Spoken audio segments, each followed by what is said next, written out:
Hey everybody, Friday wrap-up time. Thanks for tuning in. Friday before Thanksgiving, if you can believe it. We're already here. Hopefully you don't have to travel too far and deal with the chaos next week to see your loved ones. Our daughters are coming home today, so we are super excited, of course, to have a full house for the next 7 days. We did get a couple different interesting items of note, newsworthy items, if you will.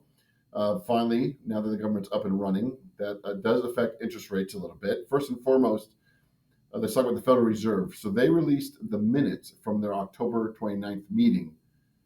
It's looking like there won't be a rate cut December 10th. So you may recall, if you've spoken to me since that last meeting, that in the press conference, Jerome Powell opened his mouth and said that the rate cut in December is not a foregone conclusion, and rates jumped up 0.25% because of that press conference.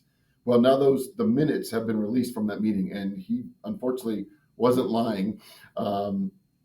There's a lot of back and forth, a lot of disagreement amongst the Fed governors about what they should do.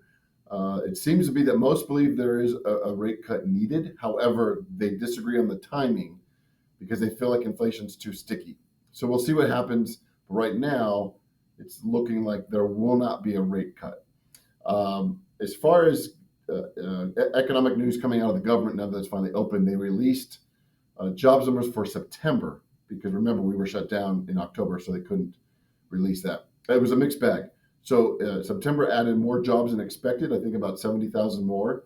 However, they revised the previous 2 months lower, which ended up being a negative number for the two previous months. So that would have been August and July. So investors, I think, are just trying to figure out what the heck we're going to do, more or less. Today, we are getting a little bit of a bump. Again, if you're new to this chart, red is bad, green is good. It's inverted. The lower this chart goes, the higher the rates. But we hit this layer of resistance, of support, and have now bounced back.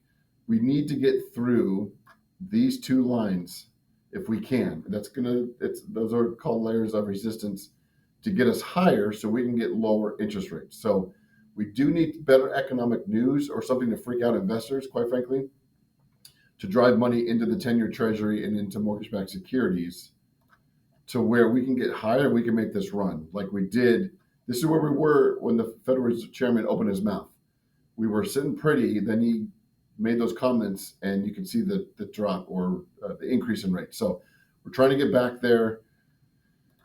I don't know about you, so I got some buyers that have started to kick the can to the springtime, which is even all the more reason that they should be buying now. So if you've got clients on the fence, I'm happy to chat with them, give them a third-party opinion to back up what you're telling them, which is sellers still need to sell around this time of year. There are great opportunities to be had for buyers. So I have a client, 925 was the list price. They settled at 921 with $25,000 in seller concession. It can be done. Sellers are out there. They're wanting to negotiate.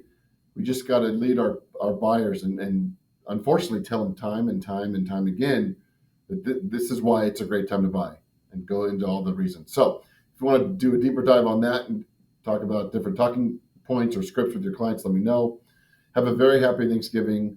I'm very grateful for all of you for taking the time to watch these videos, for your business, and let's go crush 2026. See ya.